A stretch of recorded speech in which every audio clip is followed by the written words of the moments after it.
Politicians ఈ మధ్య కొత్తగా ఒక కాన్సెప్ట్ మొదలుపెట్టారు. ఏంటంటే వీళ్ళ బుర్రలో ధర్మం ఉండదు, పాడు ఉండదు.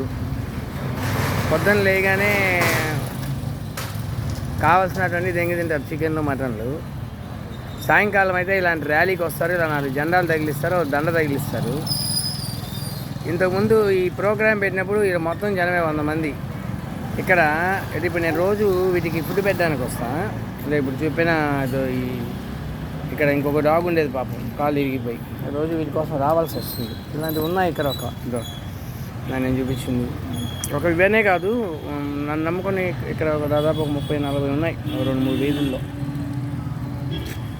ఇప్పుడు ధర్మం అంటే ఏంది? దండ వేయడం, జెండా పాత్రమా, జెండా ఎగరేయడమా? వీటి మీద పాప భీతి, ఇలాంటి వారికి ఒక ముద్ద అన్నం పెట్టాలా, విలువలతో బ్రతకాలా, ఏమి ఉండదు. అంటే ముస్లిం క్రిస్టియన్ బ్యాచ్, చెత్త బ్యాచ్ని పక్కన మారేద్దాం. అంటే వాళ్ళు ఎవరైనా మంచి వాళ్ళు ఉండొచ్చు, అలానే హిందువులందరూ కరెక్ట్ పర్సన్ నేను అన్ను. కరెక్ట్గా ఉన్నవాళ్ళు నాకైతే 100లో నమ్ముతారో నమ్మరో, నా 9 ఏళ్ళ ఈ ధర్మస్థాపన యజ్ఞంలో 100లో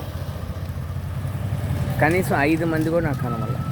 95 మంది ఊరికే చిల్లర బ్యాచ్. ఏదో లేసామా, సంపాదించుకున్నామా, చిన్నప్పుడు చదువుకున్నామా, మళ్ళా ఇప్పుడు అనుకోకుండా